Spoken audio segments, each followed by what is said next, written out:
Hey guys, welcome to CraterMania. I'm your host, the man they call Crater, and I would like to welcome all of you back to this very special week here in my 500 movies in 2025 series.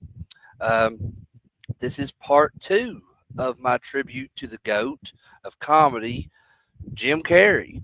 And if for some reason you missed part one, it's up on the channel right now, guys. If you want to go check it out, and you still haven't seen it yet, so talk about the first five movies that I was talking about this week, which include what some of my absolute favorite Jim Carrey movies. I covered Dumb and Dumber, both Ace Ventura movies, The Mask, and as also a bonus tribute to Val Kilmer since he did pass away earlier this week. I covered Batman Forever as well.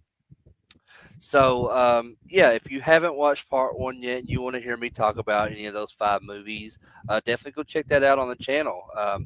But as for now, like I said, this is part two. So I'm going to be covering five more movies of Jim Carrey, including my favorite Jim Carrey movie, which will be at the end of this episode that I'll be talking about that one. And for this episode, this will be movies number 151 through 155. So the past five films that I did talk about on part one of this tribute that I'm doing to Jim Carrey, the success of those five films they led Jim Carrey to being the first comic actor in history to receive an upfront $20 million salary just for performing in the film, and that began with the first film that I'll be talking about on tonight's episode, which is the Cable Guy from 1996, and that movie ended up grossing $102 million worldwide or something like that, and so you got to think about how amazing that is, especially for this time. This in the mid '90s. He was being at this point going into the Cable Guy. He was being guaranteed $20 million up front. And then on top of that, all the money that he would make from the movie after it was released. I mean, it's just amazing. It really is. So, like I said, like he let's go ahead and talk about the Cable Guy since I go ahead and brought that up, and I talked about how much money he made, and this is this was the first movie that he was getting that upfront $20 million. So, um, this movie. So just let's forget about the characters that he's done before, like Ace Ventura and The Mask and Lloyd Christmas from Dumb and Dumber. If you truly want to see the depth and the range of Jim Carrey's genius, you absolutely have to revisit, or if you've never seen it before, discover it for the first time. This gloriously bizarre, and it's like a very dark comedy, but it is a masterpiece. And yes, masterpiece is exactly the word that I would use for this movie. For years, it felt like that this film was misunderstood, I guess. Um, because it's like that slightly static field, signaling Jim Carrey's, otherwise crystal clear comedic career. And I'm just using that analogy because this is the Cable Guy. I mean, I had to write that in there, folks. Um, but anyway, time I think has been incredibly kind to this movie, and and I think finally there are a lot of people that are waking up to the kind of insane, brilliance that is the Cable Guy. Um, so, in a nutshell, I guess the Cable Guy is not your typical Jim Carrey movie. It's kind of dark and unsettling at times. but very deeply satirical, comedy thriller, and it's like if Cape Fear with Robert De Niro, the Cape Fear remake, was also a comedy. That's how I always tell a lot of people when I'm trying to describe the Cable Guy. I mean, this is like someone took a traditional rom com setup with this character Stephen Kovacs, who's played by Matthew Broderick, and he's this recently dumped architect who moves into this new apartment, and he gets tipped off by his friend Rick, who's played by a young Jack Black here, and but he gets tipped off by Rick to bribe this cable guy, Chip Douglas, who's played by Jim Carrey, for and hoping to get some free movie channels. And this is a seemingly like harmless act, but suddenly it's kind of injected with the movie's injected with this kind of blue velvet. God, I can't talk now. What the hell's wrong with me? But it's got a blue velvet type vibe to it, and I just a ton of Jim Carrey's manic energy.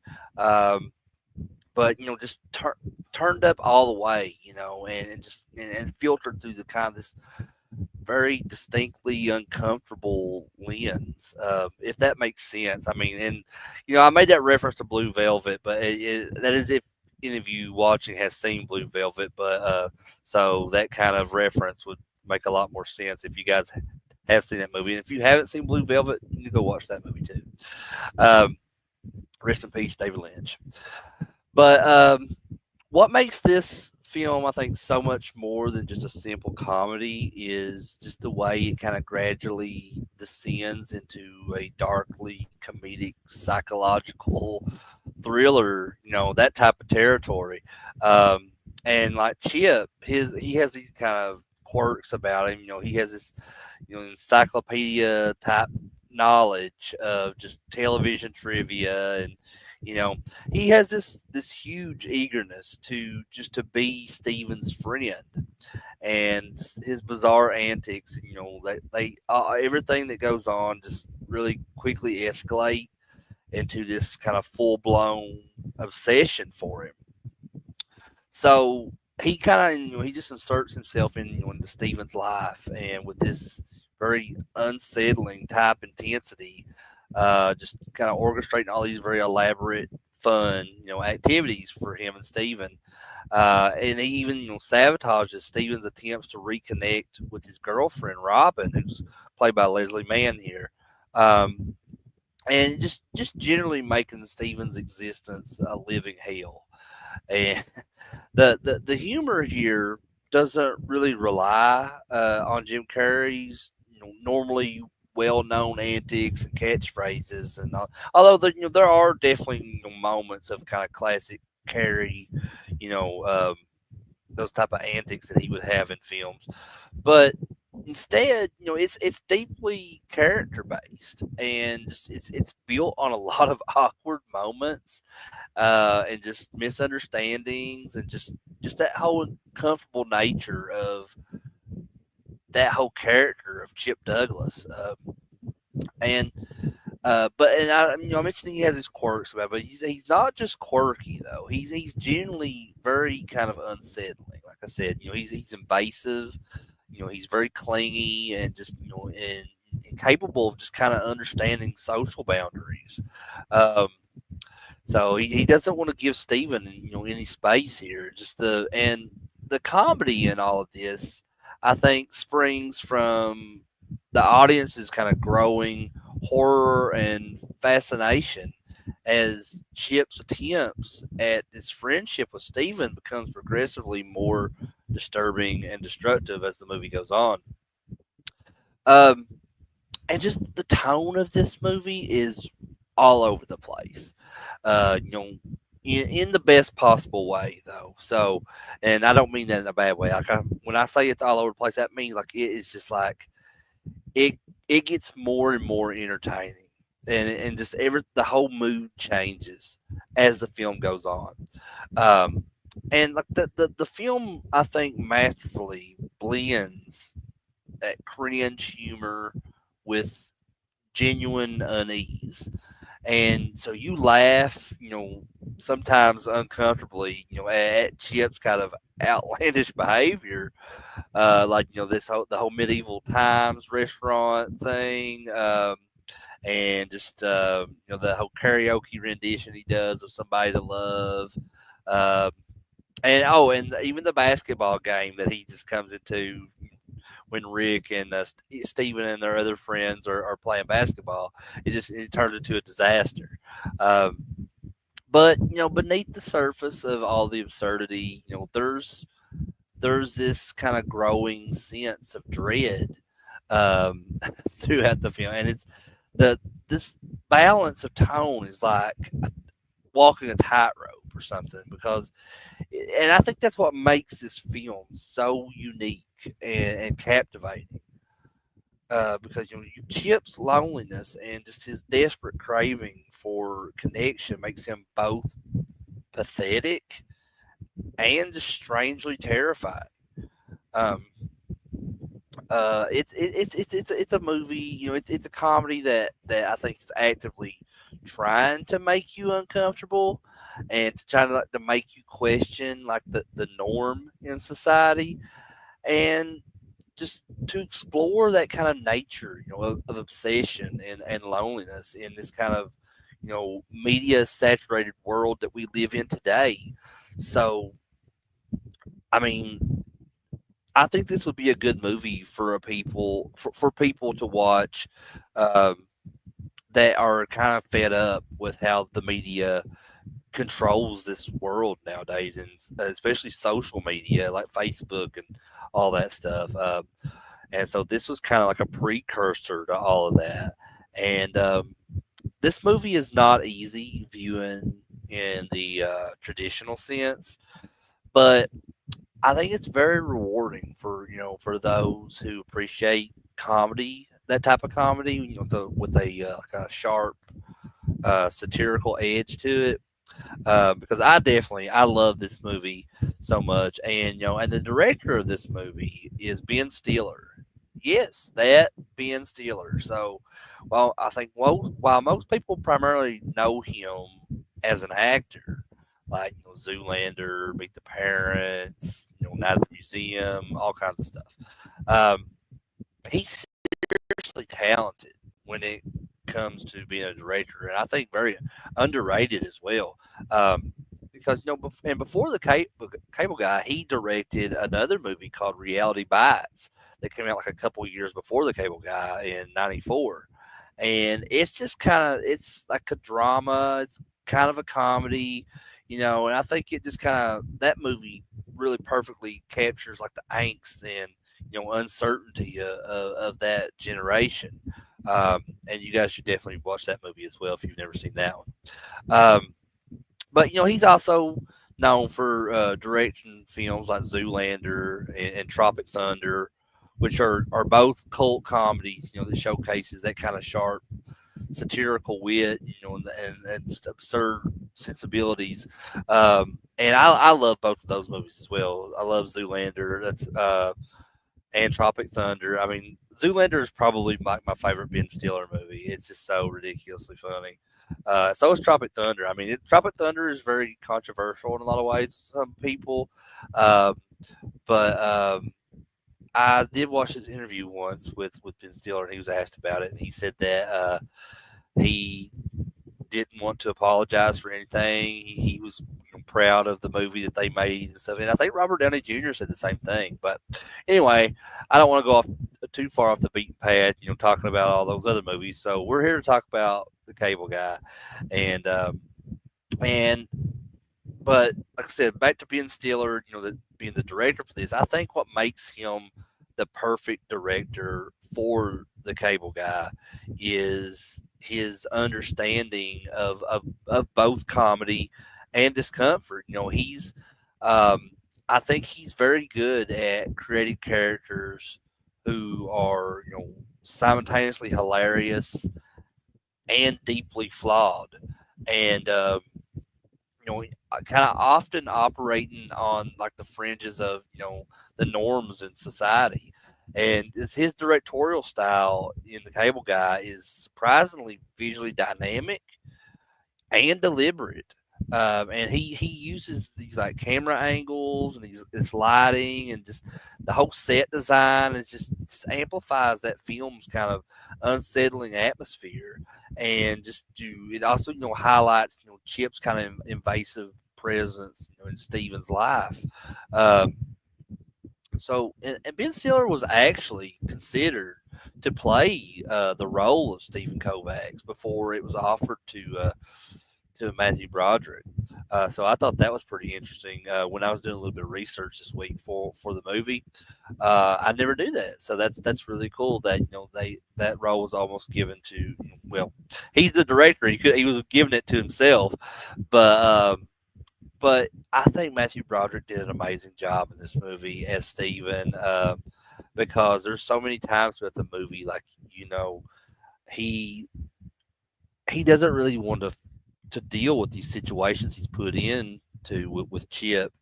But he just and you can tell at times that he's very terrified, even to the point where he's having like nightmares about Chip, and that's like one of my favorite scenes too. The nightmare that he has, and it shows Jim Carrey, and he's got like the glowing eyes, and like he has like distorted voice and stuff, and he's chasing after Steven. I think it's so awesome. I love it.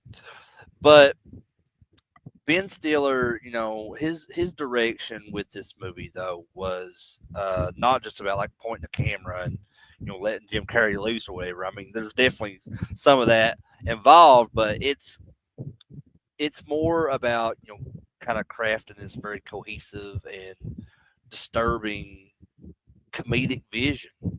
And I think he just absolutely nails it. I mean, I love this fucking movie.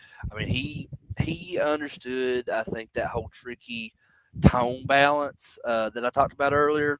And just he understood that that was required. I think, and he really embraced, the this film's extreme weirdness. And he just pushes all of that to its full potential. Um, yeah, so thank you, Ben Stiller, for directing this and just giving us such an amazing movie. Um, but initially, the Cable Guy was met with a kind of mixed reaction. Um, a lot of critics and audiences that watched this at first were confused and even kind of, and there's some people that's even kind of hostile towards it apparently, because of its dark and uncomfortable humor and just um, I think a lot of people were just expecting Jim Carrey to have this you know another lovable and hilarious character role. Um, but because this is definitely this character of Chip in the Cable Guy was definitely a departure from all that with Jim Carrey's kind of established comedic persona. Um, and so a lot of people believe that this is why this movie didn't do too great at first when it came out. I mean, because it was far from like a box office smash, that was kind of expected from the hottest comedy star at the time. And I'm sure, the filmmakers, including Ben Stiller, was probably upset too because it's like I said, when they Jim Carrey's career shifted a little bit as he was becoming a huge star, and it started off with this movie when he started getting the upfront $20 million as a salary. So for it's not to do that great at the initially at the box office, I think a lot of people were upset. But I think, like I said, I think people came expecting another Ace Ventura or another, just a really dumb acting, hilarious character, and you're expecting all that. And to me, like watch this as many times as I have, I do see that in a way now that I've seen it so many times, just because, and also just because I'm just a huge fan of Jim Carrey. I really just, I see a lot of hilarity in this, but also I have at times a very dark sense of humor. So, that might be why this movie's so entertaining to me. And but yeah, like I said, I think people were just expecting something else, but then they got something that was far more challenging and unsettling and all that. Um, but however, in the years since this movie was released back in 1996, um, the cable guy has undergone this kind of critical and very cultural reevaluation. I think over the years. Um, it's now widely recognized as like this kind of deeply insightful satire of media obsession and just celebrity culture and just the whole I think desperate search for like connection in this kind of increasingly isolating world. Because and it's so weird how like the cable guy connects so deeply to today's society. And this movie came out, almost 30 years ago. It'll be 30 years next year. Will be, since the movie came out. So it's just so wild to me. Um, but like I said, nowadays it's gained a kind of a massive cult following. I think, particularly among fans who appreciate darker and more subversive comedy like myself. Um, but like I love this movie from the get go. When I saw this movie, for the first time back when it was released in '96. Like I said, I was already an established Jim Carrey fan, so I loved this movie, and perhaps this movie was the reason I have such dark humor nowadays, is because I appreciate that, and I found everything in the movie to be pretty hilarious. Um, but the Cable Guy is, I think is considered a landmark film in in that whole development of darker and more uncomfortable mainstream comedy. I think it paved the way for films and television shows that dare to explore that kind of unsettling themes and characters with this kind of comedic framework. And you can see its influences in shows like Mr. Show. I don't know if you guys have ever seen that. And then but it had like Bob Odenkirk and David Cross, who were also in another show that I was going to talk about. You can definitely see influences in Arrested Development, and just even later dark comedies like there's one called Parasite, which you guys should definitely check out as well. I just think it proved that mainstream audiences, could be receptive to comedy that wasn't just about slapstick and jokes, but but also I think about kind of exploring that kind of uncomfortable truth about society and human nature, and just there's so many things that this movie will really start getting you thinking about things that you never thought about before. That's what's so incredible about it, and I think it's Jim Carrey's probably arguably his most daring and nuanced performance. I think he completely kind of sheds that whole funny man image and just delivers this portrayal of this kind of deeply disturbed and unsettling character.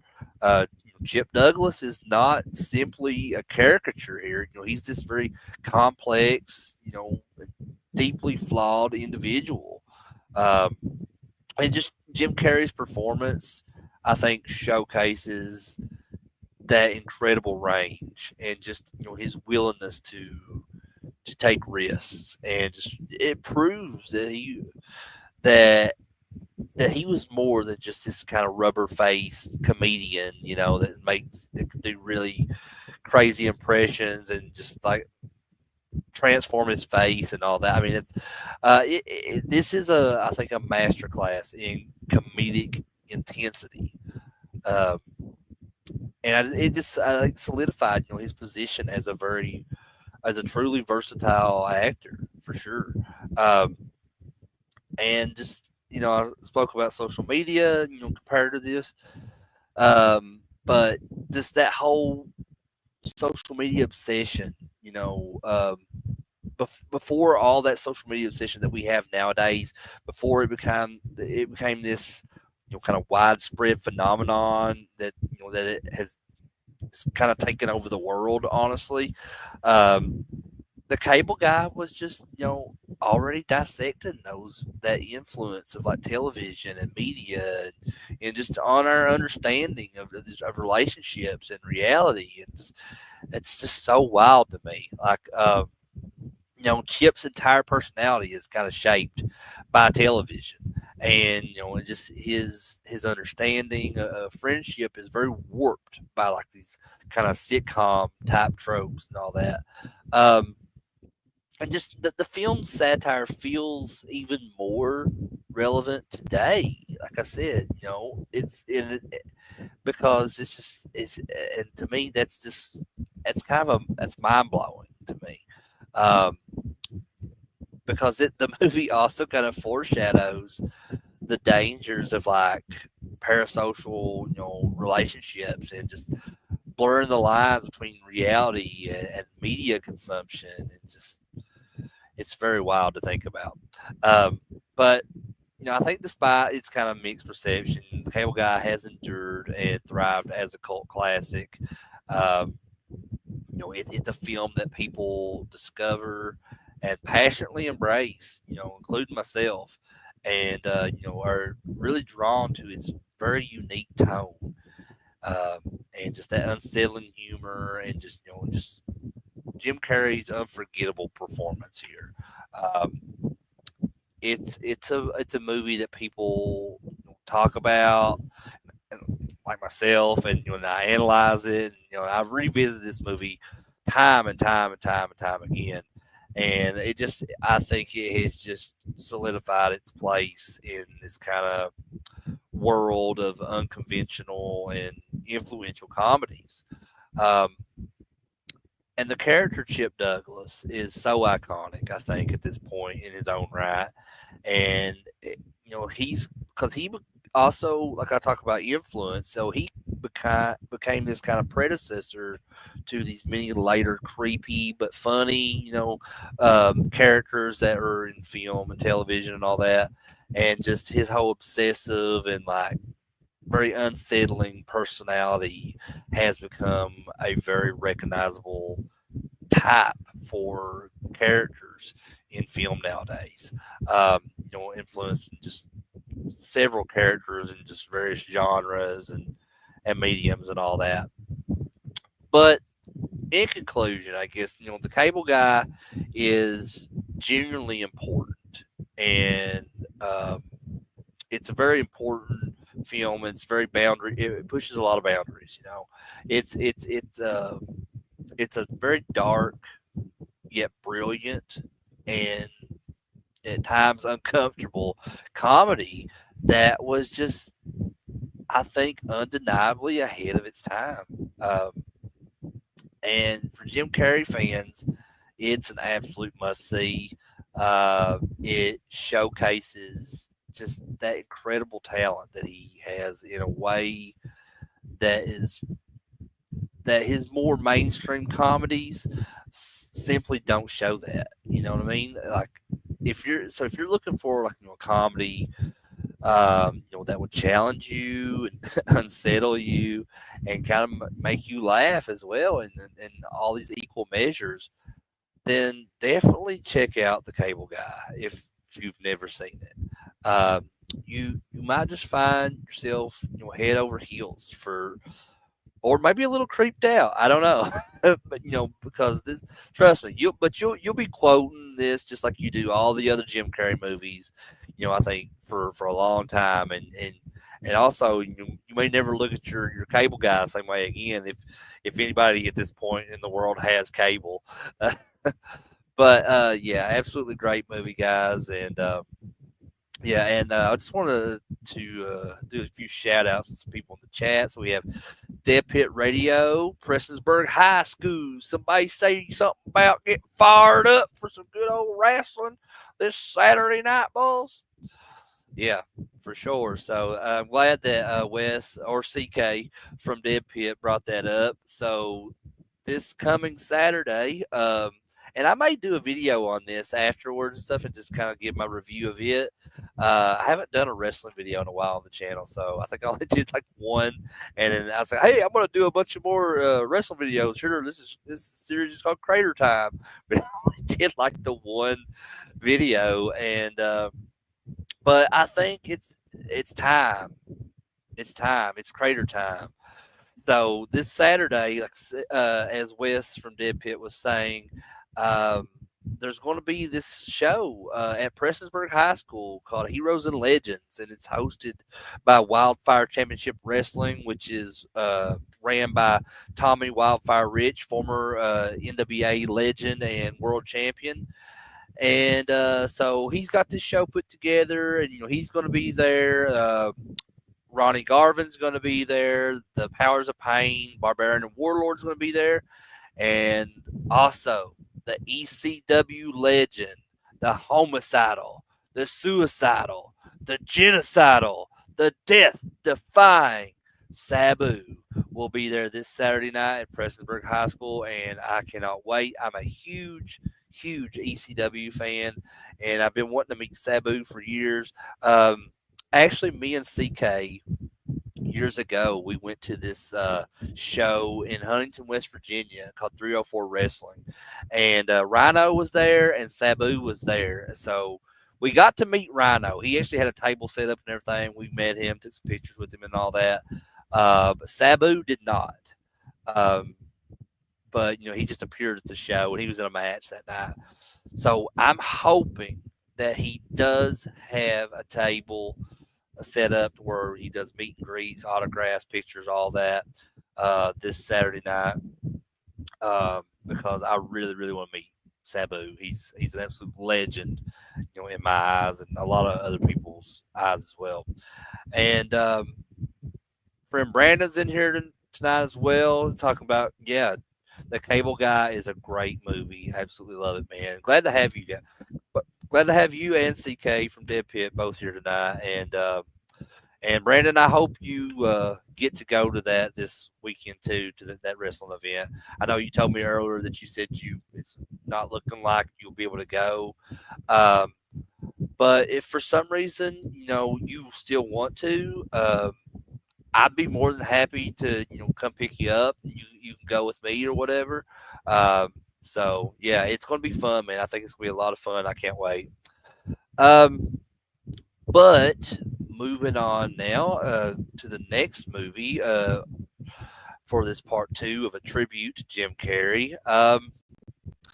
So this next movie kind of goes back to the whole extremely comical character that people came in love with Ace Ventura, and The Mask, and Lloyd and Dumb and Dumber. So after 1996 with The Cable Guy, in the following year, 1997, we got this Jim Carrey classic, Liar Liar. And in this one, that character, that type of personality that so many people came to love, is just firing on all cylinders here. And this isn't just a good Jim Carrey movie. This is like a distilled essence of everything that makes Jim Carrey amazing. And from the moment we meet Fletcher Reed, who is this fast-talking, promise-breaking lawyer, we're already hooked, and we're already laughing, because Carrey plays this very charming rogue-like character with a devilish wink and a silver tongue, and he can spin any lie imaginable. And he's got that kind of confident swagger about him, and that way that he just inhabits this kind of smarmy lawyer type is perfection.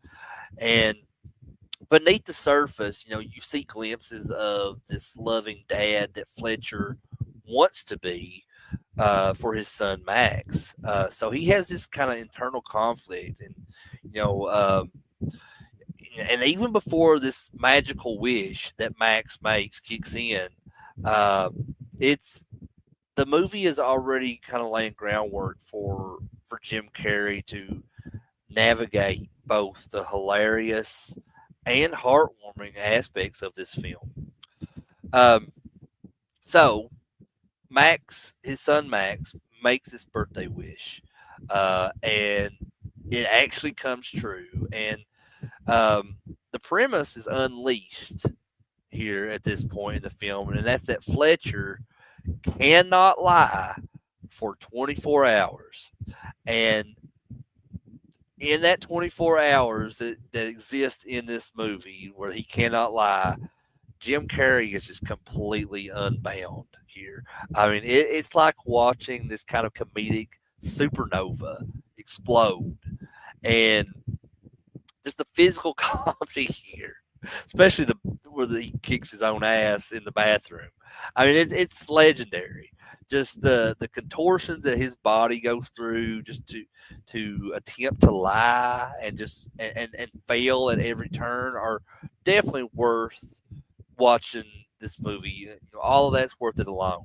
Just and you remember and the pen scene, the he kept trying to say that the pen is red, but he couldn't. He had to say that the pen was blue, and I think he's like writing blue like all over his face, and it's just I swear, just thinking about that and just him beating himself up, in the bathroom, and just trying to lie about all these situations that he's put in. It just, it makes me just laugh just even thinking about it because I love this movie so much, and just Jim Carrey is at the top of his game here. I mean, it's like a physical comedy elevated to an art form, and only Jim Carrey could really make it, that hysterically, and painfully funny.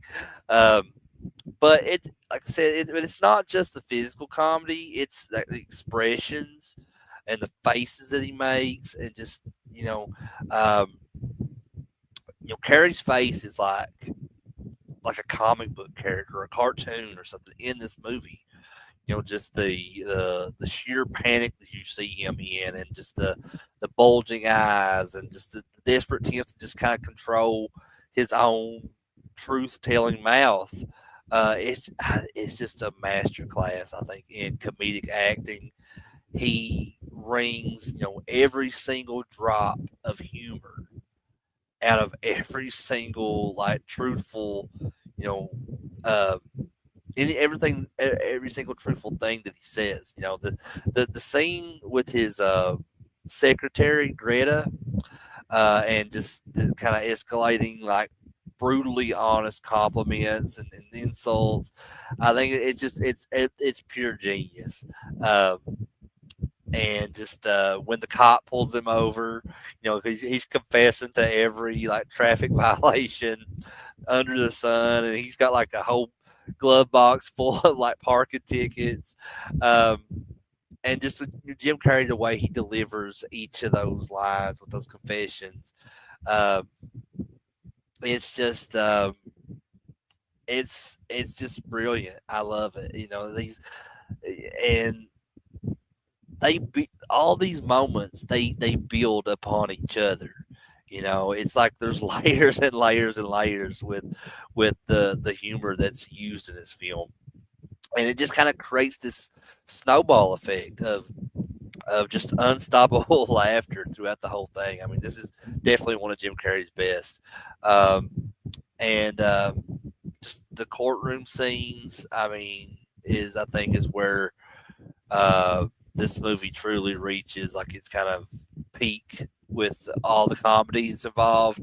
Um, just witnessing Fletcher desperately trying to navigate this case, um, where his entire career, is built on bending the truth, um, while just suddenly being incapable of doing that is just is genius. It's brilliant. Um, and just the looks that he gets in the courtroom, especially from his client Samantha, who is the gold digger client that he has, and who's wonderfully played by the ever lovely Jennifer Tilly, um, and just the opposing counsel and everything, all just the looks on their faces are priceless, and and Jim Carrey's delivery of lines are iconic here. He's and after the movie, stay tuned for that blooper reel of the movie after you watch the movie. So and I watched it again the other day and I forgot about that blooper reel. I was like, oh man, this makes it even better. Um, but um, but with Jim Carrey, like I said, just these lines that he delivers are iconic in this movie, and he's not just reacting to the situation. He's just exploding with this kind of comedic energy and just making every moment unpredictable and just so hilarious. Um, but as much as all the funny stuff is great, in this movie. It isn't just about slapstick and these wild facial expressions. Oh, let's be honest, that's a huge part of its appeal, I think. Um, but it also has this very genuinely sweet, touching um, aspect to it. Because beneath the layers of all these lies that Fletcher is making and the all the comedic chaos and where he's forced to tell the truth, there's this story about this father, realizing the importance of honesty and just, and the importance of his relationship with his son. Um, and the moments where Fletcher is wrestling with his inability to lie, not just for comedic effect, but because he starts to kind of understand the pain that his lies have caused, which is honestly kind of moving if I'm being honest, and Jim Carrey manages to seamlessly like blend this over the top comedy with these moments of like genuine emotion, which I think makes the character of Fletcher's transformation all the more believable and rewarding. Um, and I have to mention, Tom Shadyac, who directed the original Ace Ventura. He directed Liar Liar, and so like I said, he did Ace Ventura, the first, and he also did another movie with Jim Carrey after this, years I think in like 2003, um, Bruce Almighty. So he clearly understands, Jim Carrey's comedic strengths and knows how to kind of unleash them in a way that's both hilarious and engaging. And Tom Shadyac, he created this perfect playground for Jim Carrey to just kind of go wild here, uh, and while also kind of keeping the story grounded to resonate with the audience emotionally as well. So beyond Jim Carrey, you know, Tom Shadyac, he had directed other classics like The Nutty Professor with Eddie Murphy and Patch Adams with Robin Williams. So he definitely has this knack for taking these larger than life, comedic premises and just kind of grounding them with these this like genuine emotion and these relatable characters. I just think that he's another very underrated director because he's a master of that kind of feel good comedy, and Liar Liar is definitely a shining example of that.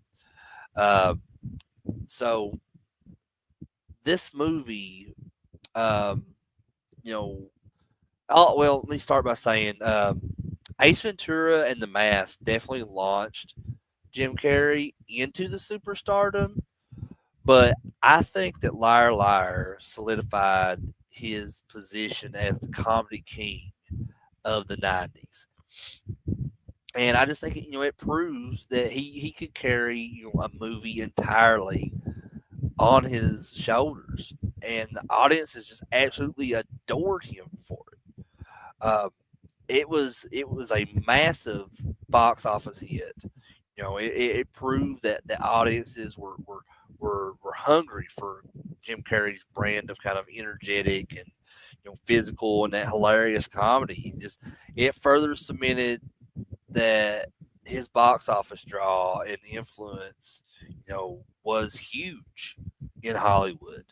Um, and just this movie, I think, just became a huge cultural touchstone, um, especially for Jim Carrey's career.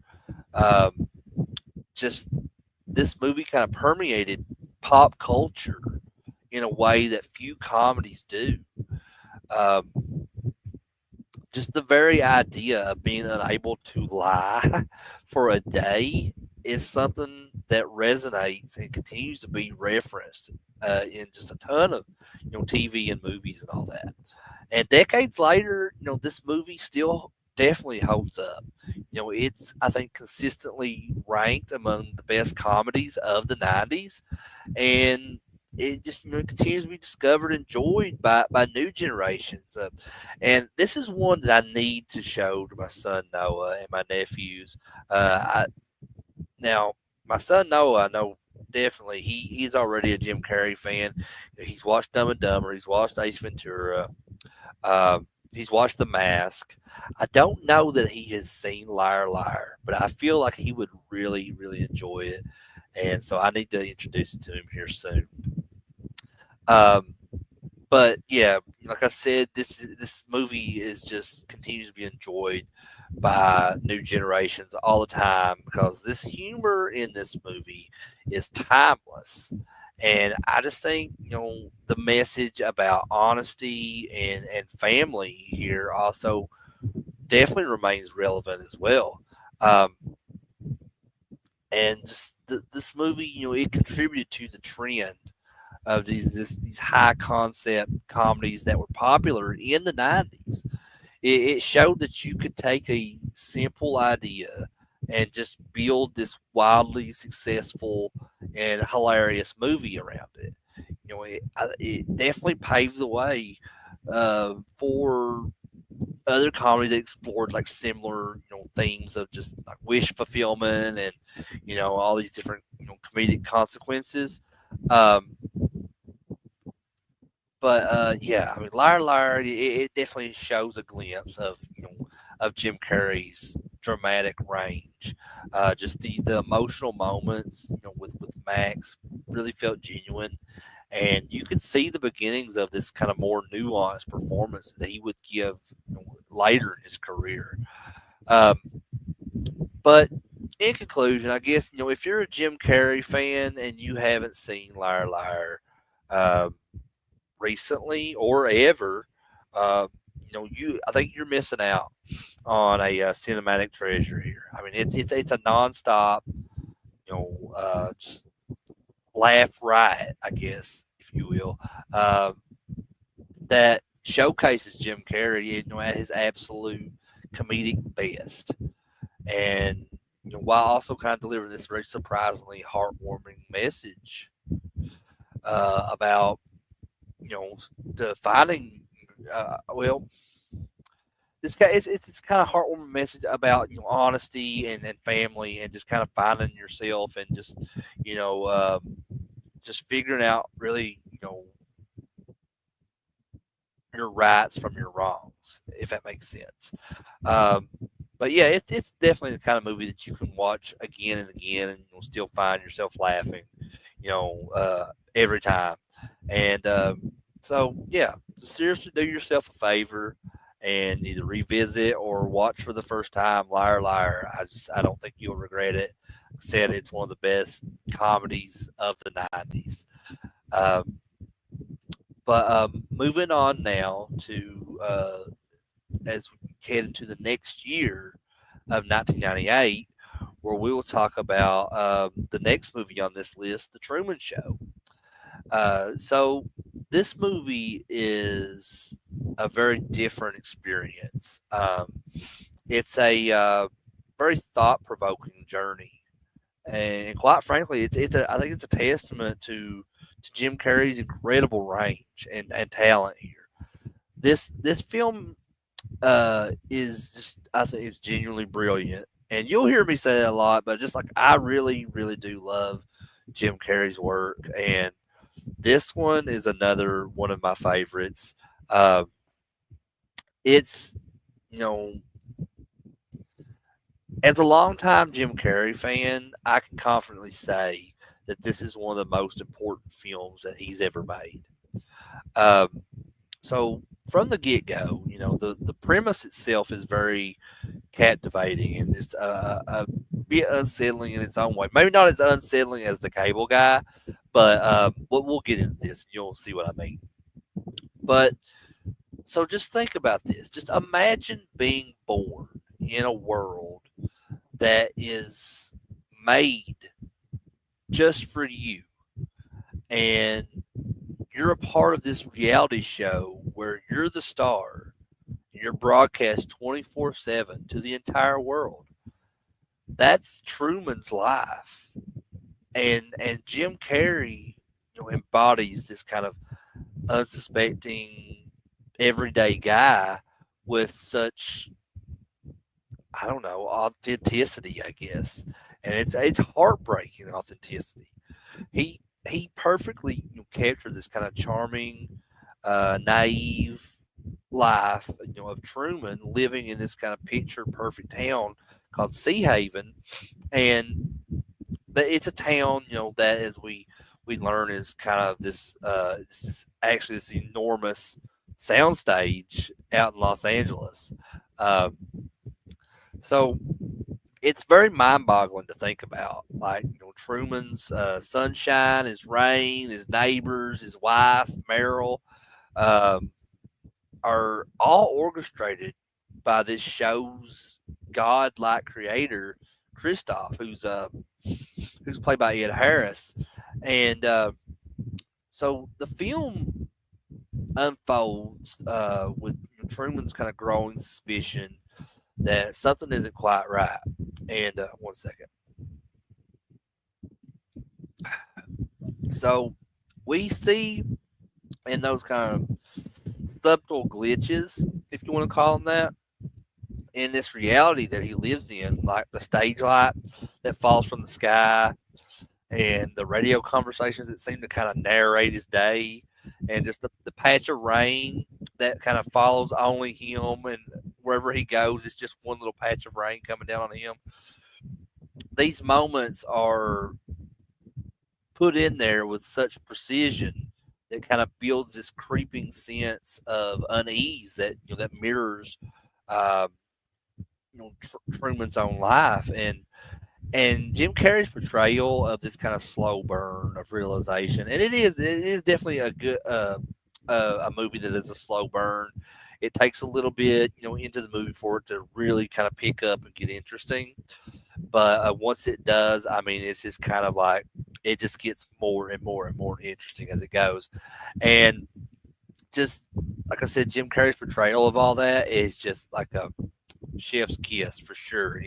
He transitions from this sunny, almost kind of cartoonish Truman that we initially meet to this guy who's grappling with this type of everyday dread and just questioning the very foundations of his existence, pretty much.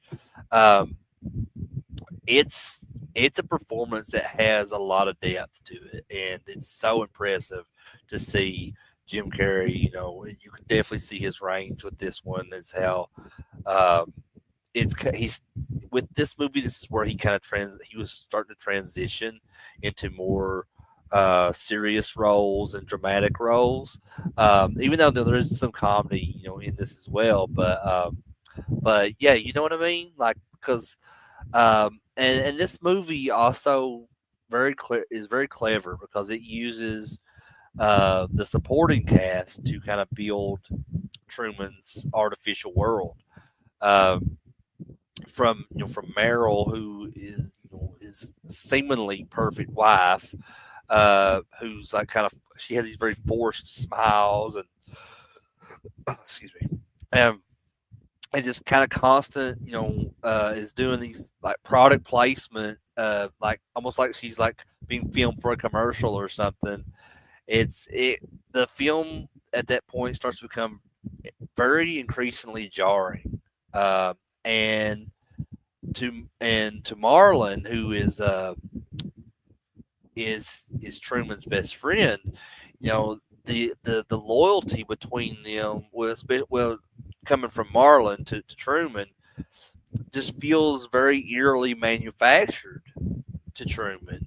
Um, and these characters, while they're actors, um, they're actors in Truman's life are essential to making us understand that this kind of suffocating nature of his reality.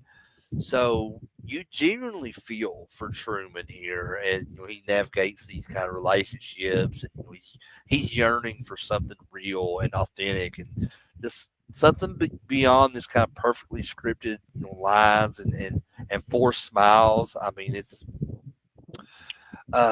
just very unsettling at times. But I mean, so good, guys. I mean, such a good movie, and so one thing I did want to talk about before I forget is that Truman, at one point in his life, was longing for this girl named Sylvia, and you get a sense that part of him still does throughout the film. Um, and Sylvia was this extra who, um, kind of starts to have feelings for Truman as well, even though she's not supposed to. She's not even supposed to talk to him. Um, so she kind of dares to break this fourth wall and tries to tell him the truth.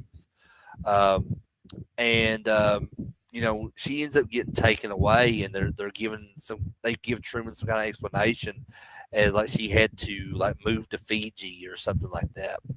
Um, so their whole connection there represents the promise of this genuine human experience, something that Truman is desperately craving. And Sylvia and her whole free Truman movement, I think resonates deeply with the audience here because we too want to see, Truman liberated from this kind of cage of existence. Um, but the ending of the movie I think, is a very amazing masterpiece of tension and just this incredibly powerful moment in the film. And if you and in case you've never seen it, I'm not going to give that away because it is a very very important part, of the film, and I think it's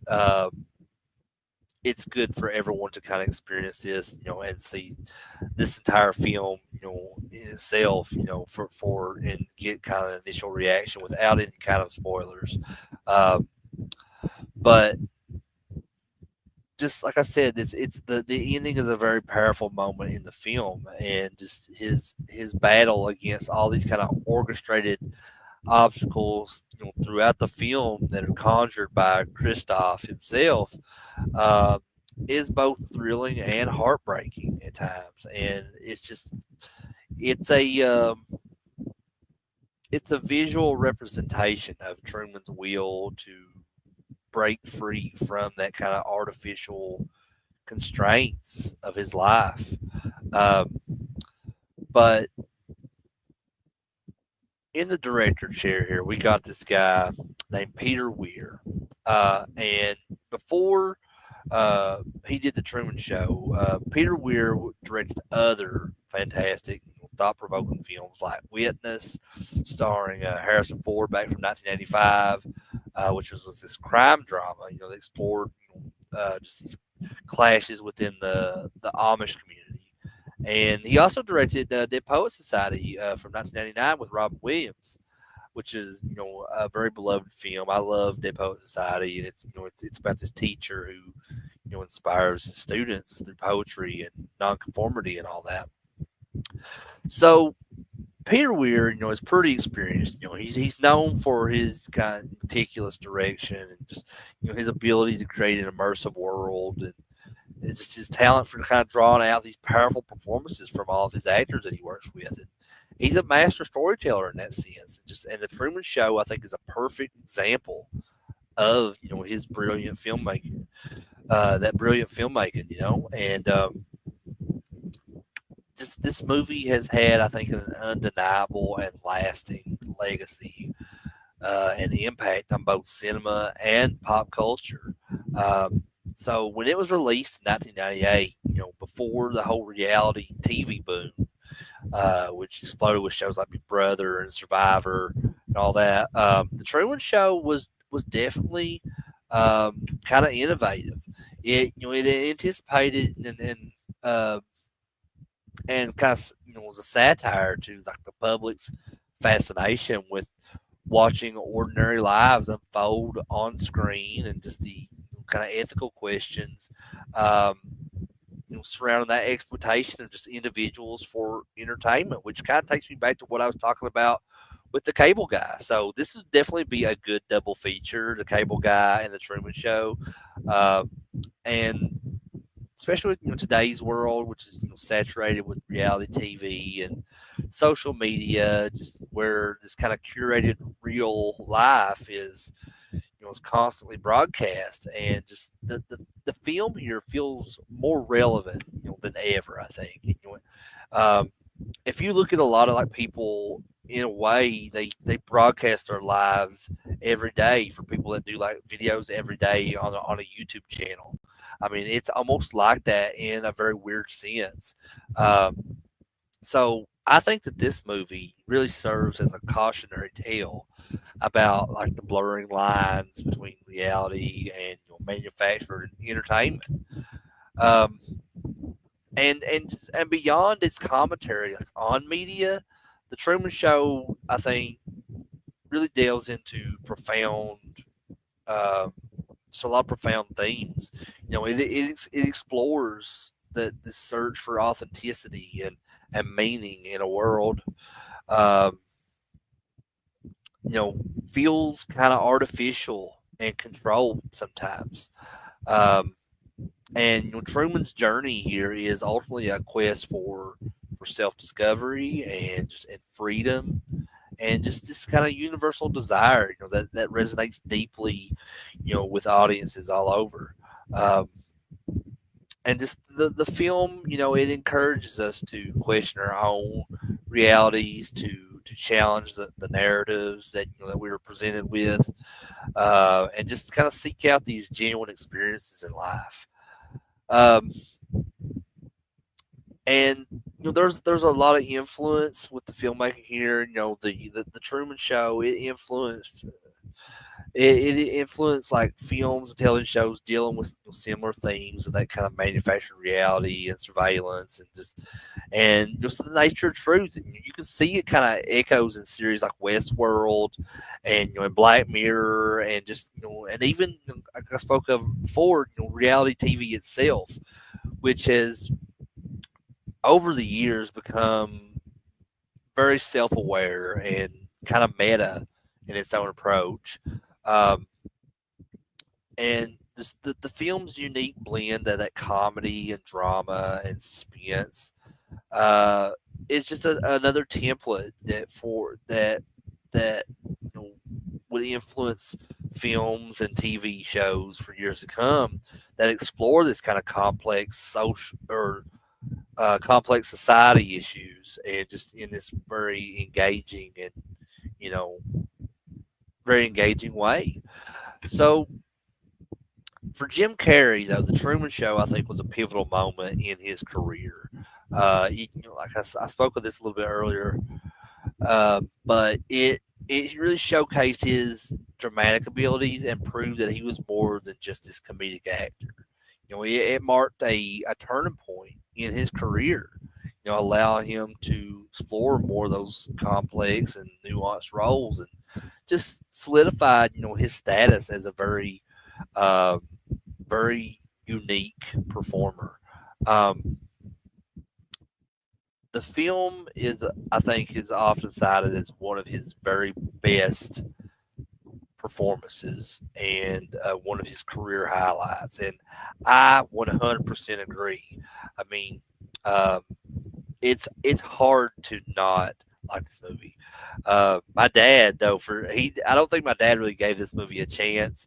He says he's tried watching this movie twice, and he can't finish it. Um, but I swear I'm gonna like sit down with him, make him watch this movie one day all the way through, because like I said earlier, I think this movie is a slow burn, and maybe it just wasn't quick enough for him. But I just really think he would like it a lot if he sit and watched it all the way through. He loves the majestic, which is so it's not like my dad's just really into these like super dumb, hilarious roles that Jim Carrey does. Um, but he really likes the serious stuff as well. My dad really likes the movie The Majestic. So, and my father-in-law that passed away, Carl, he really loved that movie. I think that was actually his favorite Jim Carrey movie was The Majestic. But The Truman Show, though, is a film that is funny. It's moving. It's thought provoking, and just overall, it's very captivating. Um, if you're a Jim Carrey fan or just a fan of genuinely brilliant filmmaking, then The Truman Show is an absolute must see. I mean, it's a film that always stayed in my mind for years. Uh, I actually even have a sticker, a free Truman sticker. I don't even remember where I got it from, but I have it on my office work desk. Um, yeah, like I said, this movie has always stuck with me. It definitely prompts you to question, the world around you, and just kind of appreciate that value of true, unscripted human experience. Um, yeah, definitely go watch this movie again if you've seen it before. Watch it for sure if you've never seen it. And like I said, just give it a chance. If you're not interested within the first 30 to 45 minutes, go ahead and turn it off. But this is a slow burn. But I'm just asking you, please, if you've never seen this, give it a chance. Um, it's absolutely amazing. It's one of Jim Carrey's best roles. Um, but moving on to another one of Jim Carrey's best roles. This next movie comes to us at the end of the millennium in 1999, and that is the biopic Man on the Moon. Um, but but this isn't just another comedy from Jim Carrey. This isn't just another average biopic. This movie is pure genius, and for anyone who is a fan of Jim Carrey's range and commitment to a role, it's this movie I think is practically required for you to watch as a Jim Carrey fan because. And before watching this movie, when it was released, I knew a little bit about Andy Kaufman. I knew he was Latka from Taxi, and I knew about all the wrestling stuff in Memphis, involving Jerry the King Lawler. Um, but Man on the Moon, it really plunged me kind of head first into this very bizarre and beautiful and just kind of often very baffling world of Andy Kaufman. And that was all thanks, to Jim Carrey's just kind of very brilliant portrayal of Andy Kaufman. So before we get into this, talking about movies, I wanted to talk a little bit about Andy Kaufman and and who he was, because as much as I am a huge fan of Jim Carrey, I'm also a huge fan of Andy Kaufman, and I think he was absolutely brilliant. But the film here and Jim Carrey's performance really kind of paints a vivid picture of who Andy Kaufman is. He wasn't your typical stand-up comedian. He wasn't aiming for easy laughs, or sometimes he wasn't even aiming for any laughs at all. Um, Andy Kaufman was a performer. He thrived on audience discomfort, on just challenging expectations, and pushing boundaries. And we see this right from the start in the film. In the film's depiction of his kind of early club gigs that he did, and he'd go on stage and instead of cracking jokes, he'd sing like the Mighty Mouse theme song with these kind of like childlike antics, and the audience is either like confused, maybe even angry, and then just like that, he flips a switch and he transforms into kind of this swaggering Elvis impersonator, and reveals that the joke was on the audience all along. And this wasn't about being funny in the traditional sense. It was about manipulating expectations, about creating an experience, and about blurring the lines between performance and reality. And Andy Kaufman was like a chameleon. And what I mean by that is that he invented these characters like the Foreign Man and this obnoxious lounge singer named Tony Clifton. And Tony Clifton, uh, he wasn't just a character. He was this alter ego to Andy Kaufman. Uh, uh, Almost like a force of nature that Andy unleashed onto the world. Um, Often to the kind of utter bewilderment and sometimes outrage of those around him. But just the genius was the genius of it all was that you never quite knew where Andy ended and the performance began. This the and I think this film captures that perfectly. Uh, so this movie, Man on the Moon, was directed by Milos Forman, and like I said, this movie is he didn't make this into like a straightforward biopic. It's more of an exploration of Andy Kaufman's performance art through like the lens of Jim Carrey's own committed approach, and because he was very into method acting. Jim Carrey was, and just the film here recreates key moments in Andy Kaufman's career, from his early struggles to his rise on Saturday Night Live, and his role on Taxi, and just his wrestling feud with Jerry Lawler, and also his tragic battle with cancer. Um, but it's this movie is not just like a checklist of events. It's with the director here, Milos Forman. He, along with Jim Carrey's kind of electrifying performance, it just gets deep into that spirit, of Andy Kaufman.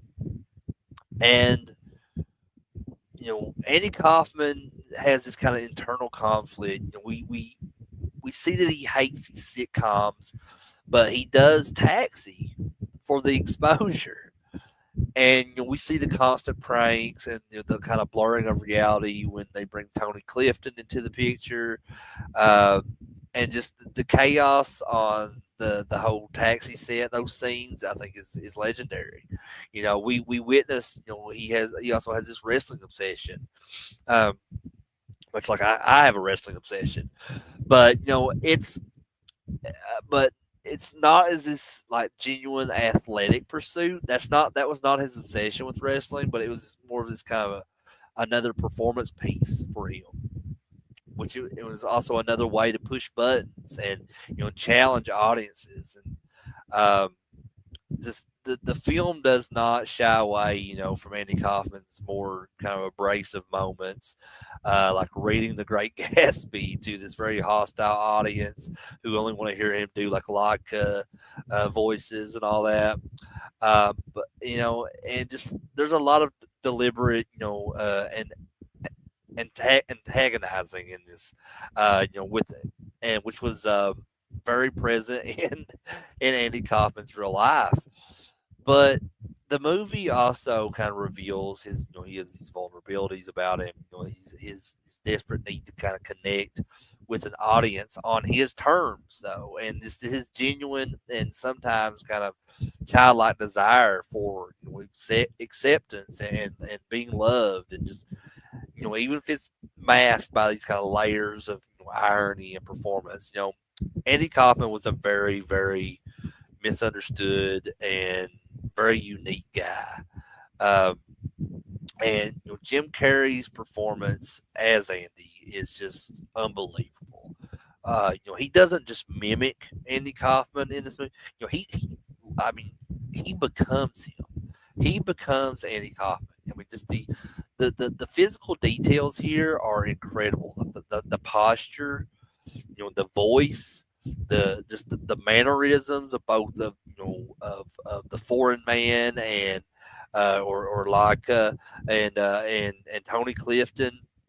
But it's more than just mimicking someone. Carrey really captured that essence of Andy Kaufman.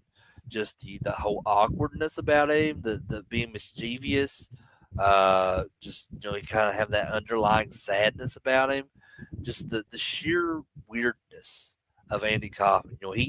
Jim Carrey, he disappears completely into this role.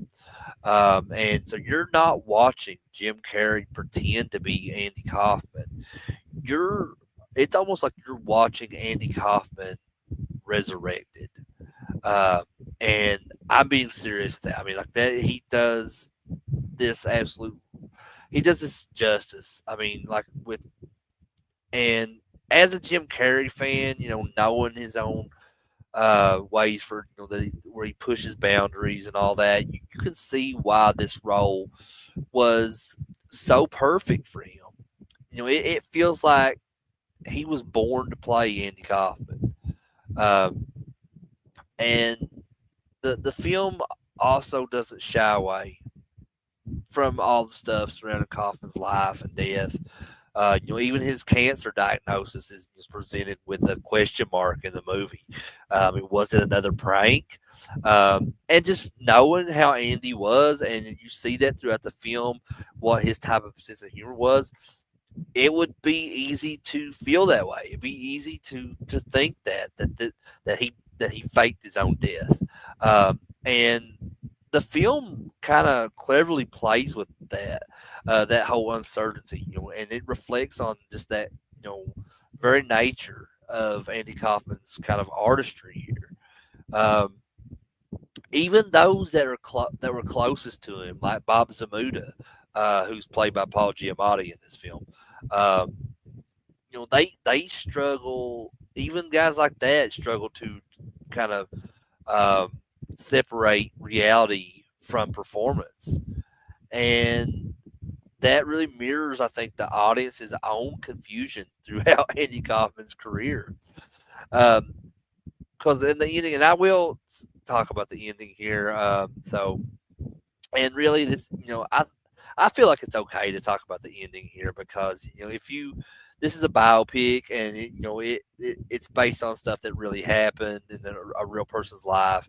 So, um, but the ending here features Tony Clifton appearing at this Andy Kaufman tribute, um, and and after the fact that Andy has died, and I think that whole ending is a perfect testament to this enduring enigma with Andy Kaufman and how he was known in life. Um, so yeah, because earlier in the film, we see this whole performance from Tony Clifton, and we're believing, okay, well, Tony Clifton is Andy Kaufman, Andy Kaufman is Tony Clifton, and while Tony Clifton's out there on stage, here comes Andy, and he's like, trying to get on Tony's nerves and all that, and he's like playing, the bongos and all that. So, and then it's revealed, backstage that Paul Giamatti's character Bob was the one out there that night as Tony Clifton. So in the ending, when we see we're at Andy's tribute show and Tony Clifton takes the stage, and a lot of people are kind of like, well, at that point they knew that Bob Zamuda was involved with all that, and so they're thinking that that's him. Since Andy has passed away, but then as it kind of pans out, and right before the film goes to the credits, it shows Paul Giamatti's character back here with the rest of the audience. Bob Zamuda is standing there as he watches Tony Clifton on stage. So it just kind of implies that whole idea that Andy Kaufman didn't really die. And there's all kinds of theories on this, all over the internet, on Reddit, anywhere you look. I mean, it's one of the most interesting stories, um, that I've ever known about, and I think it's for that reason why I became so intrigued with Andy Kaufman's life, and just learning all that I could about him. So yeah, Andy Kaufman is, however you want to look at it, an absolute genius. Um, and again, Mills Forman, who directed this, um, you know, he was a legendary director. I think known for his films that kind of explore themes of rebellion and nonconformity, and just the human spirit, because he directed One Flew Over the Cuckoo's Nest and Amadeus, and both of those are masterpieces that deal with these individuals who challenge the norms of society, and just and how the system works. And Foreman's kind of sensitivity to character to character, and his ability to like balance comedy and tragedy are, I think, perfectly suited to Andy Kaufman's story, because he doesn't just make this funny biopic. He really kind of puts together this very thought provoking portrait of an artist who has dared to be completely and unapologetically himself. Even if that self was constantly shifting and evolving. Um, Foreman's direction gives this movie a very depth and artistry that elevates it far beyond your typical kind of biographical film. Um, but the legacy and the impact of, of Andy Kaufman, and by extension, this film, is huge. I think, especially for comedians and performers, who value this originality and and pushing boundaries. And Andy, he paved the way, for alternative comedy, for performance art that blurs, the line between humor and something deeper. Often kind of uncomfortable. And I think of guys like Mitch Hedberg. I think that Andy Kaufman was a huge influence on Mitch Hedberg's comedy. Um, but Andy, like I said, he wasn't just trying to get laughs. He was trying to make people, uh, think, and to feel, just to question stuff. He was definitely a prankster. He was, but a genius, and very deeply original, a very deeply original artist for sure. Um, but Man on the Moon, I think, as far, as the film goes, plays a very vital role in preserving and just amplifying Andy's legacy. It introduced Andy Kaufman to a new generation, I think, including myself, and just it really solidified his place as a comedic icon. Um, the film, it really kind of, and I kind of implied this earlier, but it sparks this conversation about performance, and identity, and just that nature of reality itself. It makes you question what is real and what is performance, and I, that's exactly what Andy Kaufman would have wanted. Um, and then you think about, so there's this documentary that they came out back in like 2017, I believe it was, and it's called Jim and Andy, The Great Beyond.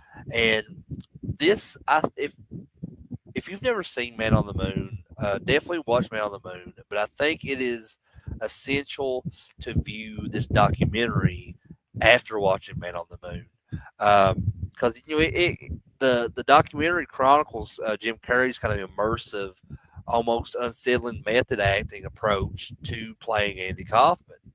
And Jim Carrey, he didn't just act like Andy Kaufman. Like I said earlier, he became him, even off camera, for months. And he stayed in character as Andy Kaufman, and even Tony Clifton throughout the filming process. And in the documentary, it talks about that and how he was driving pretty much everybody crazy. Um, and but it also really created something truly unique and unforgettable. And that documentary, The Great Beyond, I think it provides just this incredible behind the scenes footage and insights, into Carrey's process and that dedication that he poured into that role of Andy Kaufman. Um, it definitely it elevates that movie even further, and makes you appreciate Jim Carrey's genius, on a whole new level, of its own. So you got a genius playing a genius when it comes to comedy, and for those people that are fans, of Jim Carrey's commitment to these roles, um, that documentary, The Great Beyond, is like finding this holy grail of these like behind the scenes when it comes to documentaries. Highly recommend that, guys. But and it's true that that Man on the Moon didn't achieve like blockbuster success, like some of Jim Carrey's other films. But honestly, I that almost feels kind of fitting, uh, considering who the movie is about. Uh, because Andy Kaufman, he wasn't about mainstream appeal. He was about challenging the mainstream, and this movie, in its own way, follows that spirit. It's not a movie that's designed for everyone to get or whatever. Um, it's a film for those who appreciate that kind of complexity and that nuance and that artistic, risk taking. Um, and for those who do get it, it is a film that stays with you for years, as it has me. And it's one of the biggest reasons why I became such a huge fan and definitely seen that genius that lived within Andy Kaufman. Um, so, in conclusion, Man on the Moon is a landmark performance from Jim Carrey, and just a brilliant tribute to Andy Kaufman.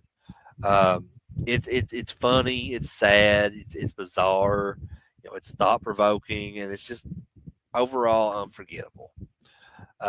If you're a Jim Carrey fan, you owe it to yourself to see this film. If you're an Andy Kaufman fan, you owe it to yourself to see this film. Or if you're just curious about Andy Kaufman and you were like me way back when and don't know a whole lot about him, and you're curious about all those boundaries of a comedy, and then definitely give this one a shot. Look more into the story of Andy Kaufman, how the real guy was. Uh, all these really interesting theories about whether he's alive, whether he's dead for real. Um, it's just so interesting, and it's a rabbit hole that you'll go down that you definitely won't regret.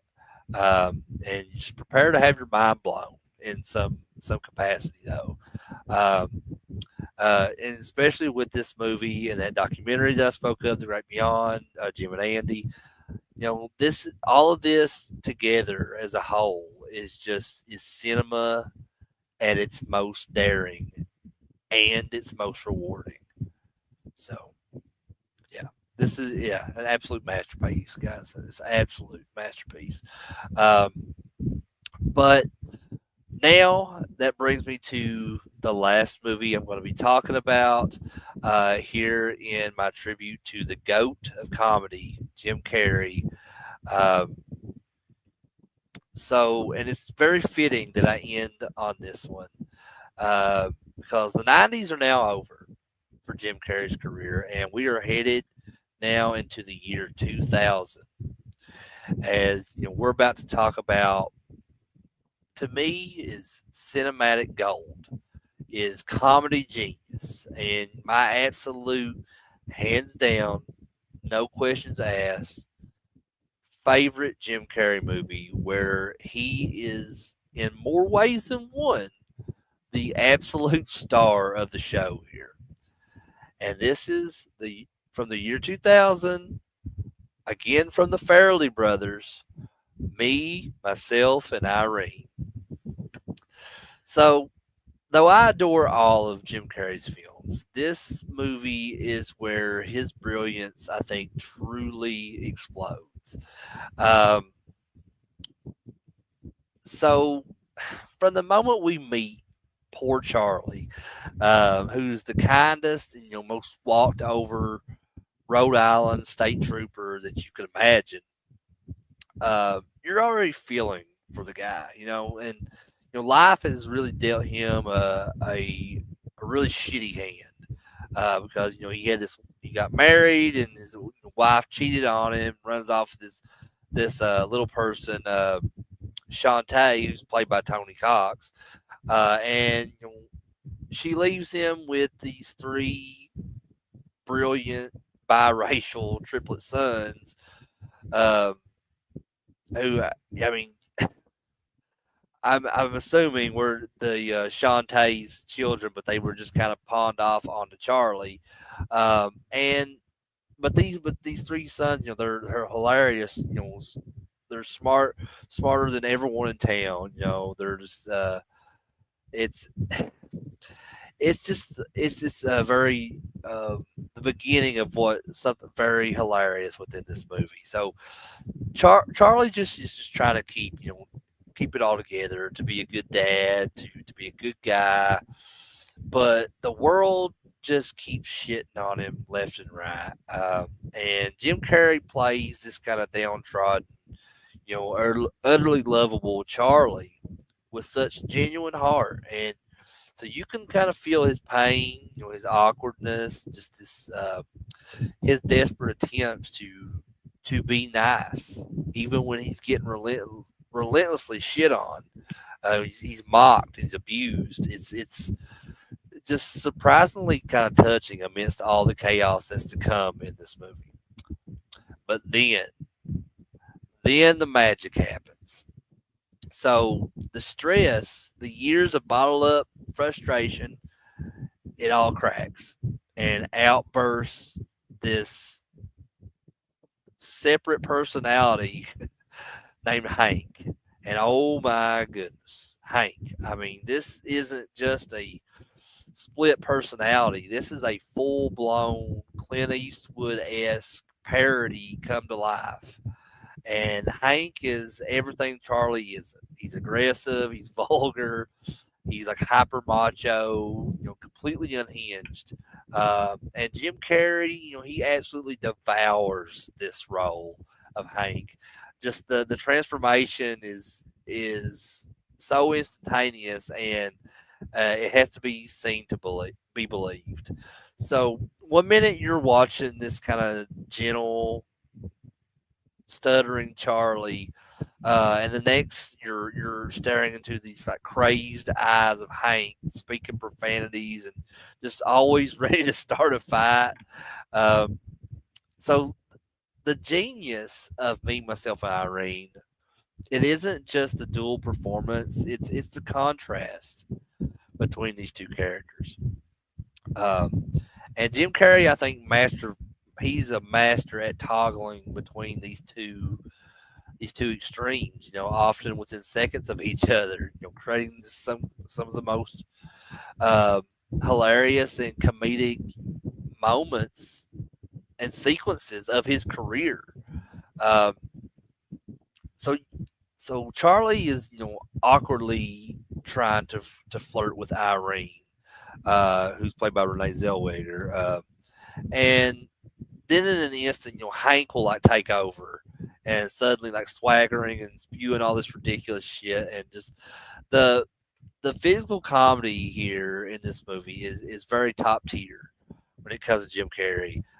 You got the contorted expressions, the whole manic energy, the way he throws his body around like it's a rubber band or something.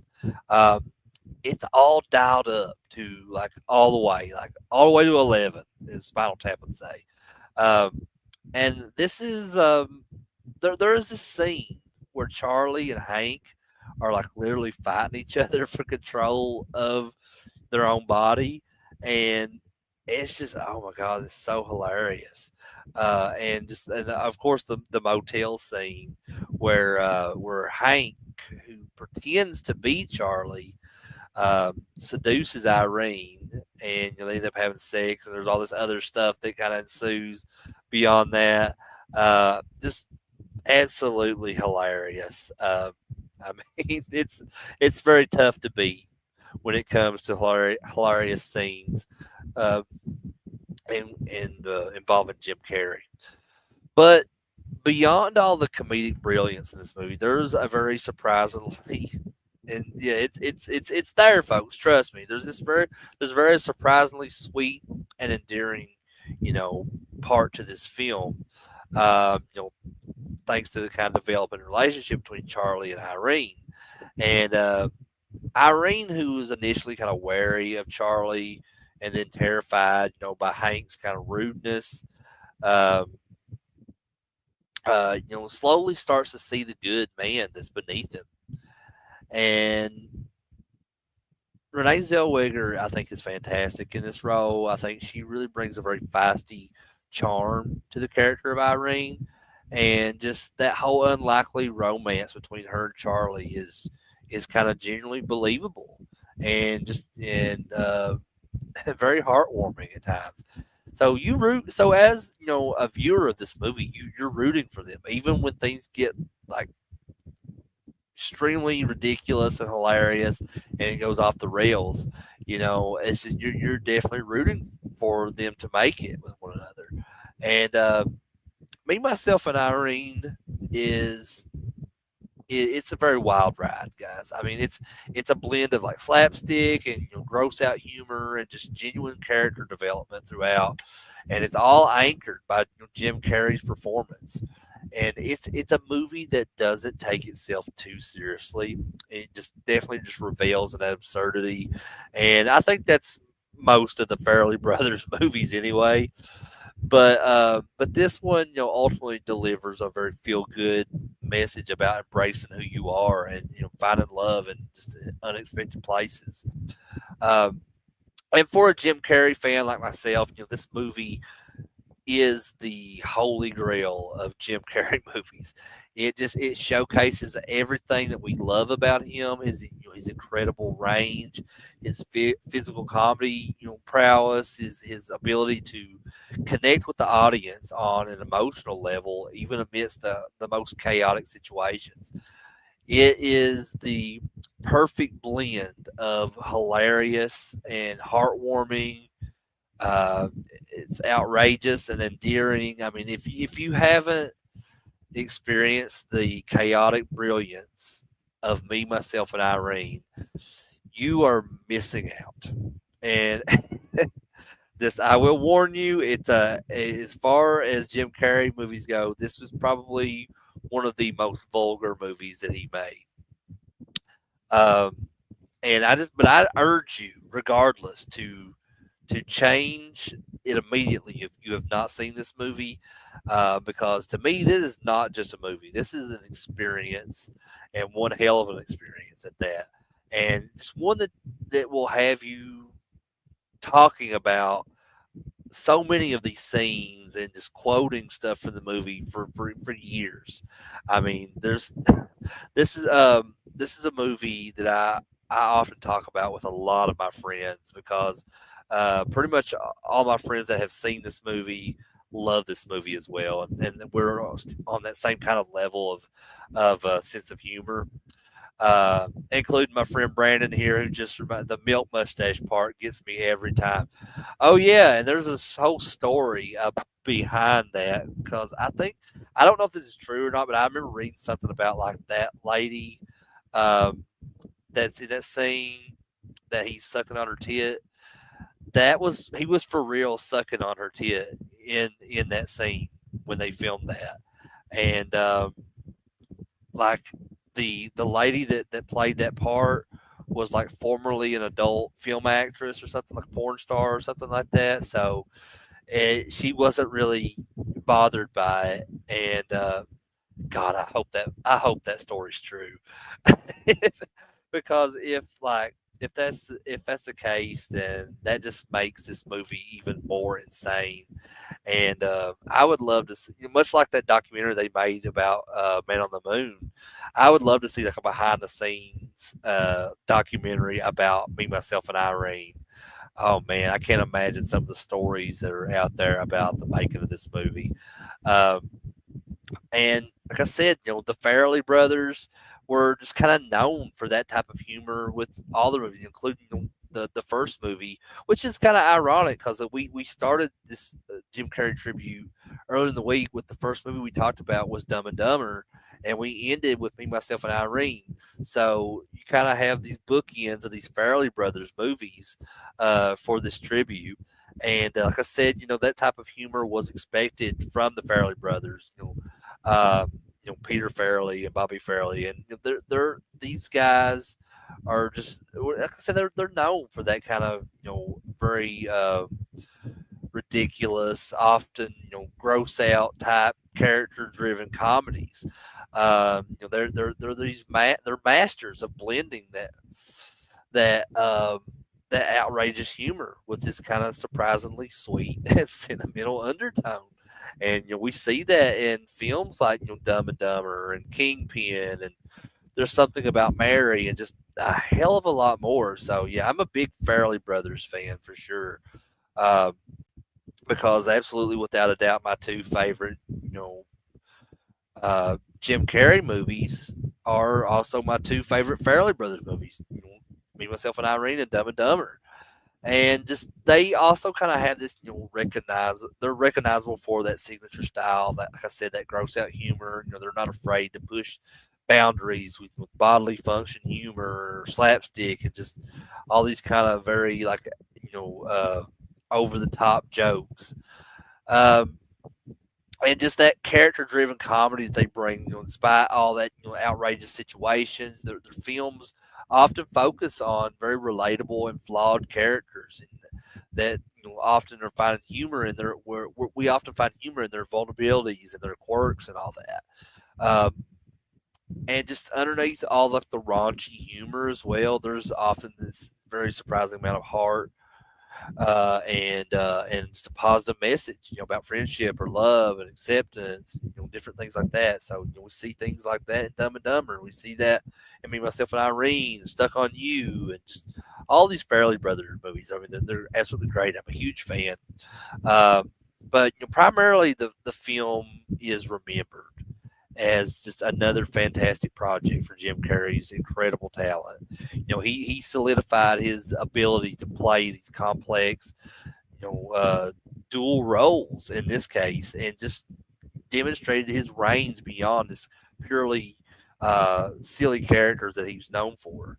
So many fans like myself, consider it a very high point in his career because it highlights that physical comedy um, and it just it highlights that manic energy that he always has, and just even that kind of dramatic potential within a comedic framework.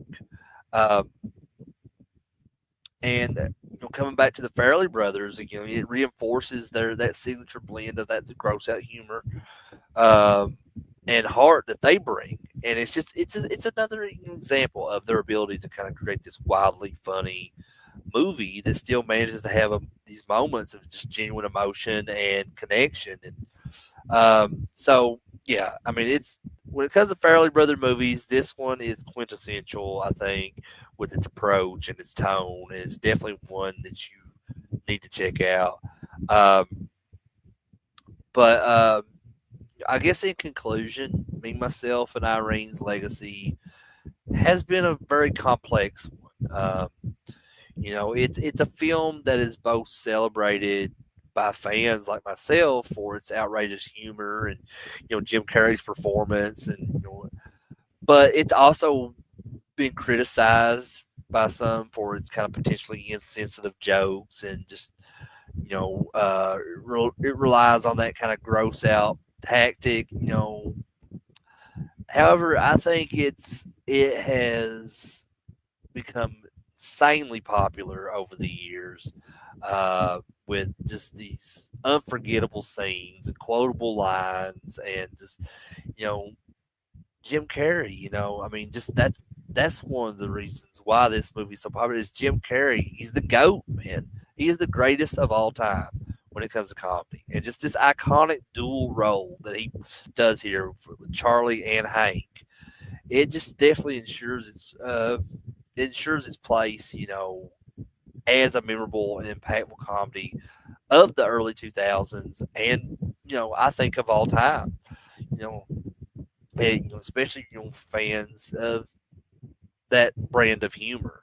Um, so for me, many others, it's a comedic masterpiece, and just a testament, to Carrie's, you know, uh, just that unparalleled talent that he has.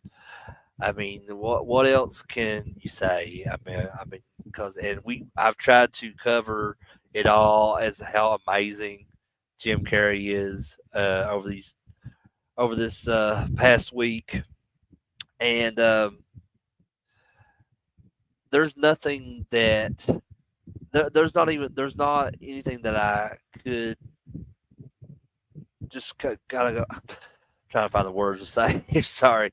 Um, there's not enough words in my vocabulary. Let's say that, to explain how amazing that Jim Carrey is, and just how brilliant he is, and just while it's my opinion, I think a lot of people will agree on that same level that he is the greatest of all time when it comes to comedy. And yeah, I mean, there you have it. So thank you, Jim Carrey. Thank you for everything, for making my childhood amazing, for giving me the sense of humor that I have, and just overall just being an incredible actor. Just so thank you, Jim Carrey, for uh, for giving me a lot of laughs, and just for everything, man. It's yeah. So no, Jim Carrey will probably never watch this, but in case for some reason he does, uh, this is my tribute to you, buddy. But I guess that is it for this video, guys, and this week on in the 500 movies in 2025 series. I want to just thank you guys for checking out this video, and if you checked out part one of the tribute, I appreciate that as well. And if you still haven't watched part one, definitely go and watch that as well, so you kind of get the full effect of of how important Jim Carrey is to me, and just why I consider him the greatest of all time when it comes to comedy. Um, but yeah, just thanks guys for checking out this video. I appreciate all of you, more than you know. And so yeah, thanks to everyone who watched this live and was in the chat, like Dead Pit Radio and my buddy Brandon. Um, and anybody that watched this on replay, thank you guys for checking this out as well. Uh, so, as always, please drop me a comment below on what your favorite is from these five movies, or what your favorite Jim Carrey movie may be if it's none of the 10 movies that I covered this week. And if you like this video, please give it a thumbs up. I'd really appreciate that. And also, as well, always, if you're new to the channel, please hit the subscribe button to catch more videos from me like this one. Um, and coming up this week, I will be doing a sword and sorcery week. So I'll be covering a lot of like fantasy type films, including one of my favorites of all time, Willow. So if you're into sword and sorcery, those types of movies, definitely check out those shows that I'll be doing this week. So I think right now I'm going to be doing the either Friday or Saturday for part one, and then on Sunday will be part two. So I'll definitely just watch the channel, um, and I'll have it put up at some point this week when I'm going to be doing those for sure. Well, I know I won't be doing it Saturday because I will be gone for the wrestling event in Prestonsburg on Saturday. So I may just go ahead and do part one for this Friday, but I'll just keep an eye on the channel. You guys will know for sure before it happens. Um, on Thursday, I will be over on the Dead Pit Radio channel as we'll be ranking um, all of the WrestleManias because WrestleMania is coming up, less than 2 weeks now. And so, just to get ready for the whole WrestleMania weekend, like I said, this Thursday on the Dead Pit Radio channel, um, I will be on there with those guys and we'll be ranking all of the WrestleManias. So, that's going to be a lot of fun. But also, before I forget, if as always, click that bell for any kind of future notifications here on the channel. But with all of that said, I'm Crater. This is CraterMania. I love you guys. Have a good night. Alrighty then.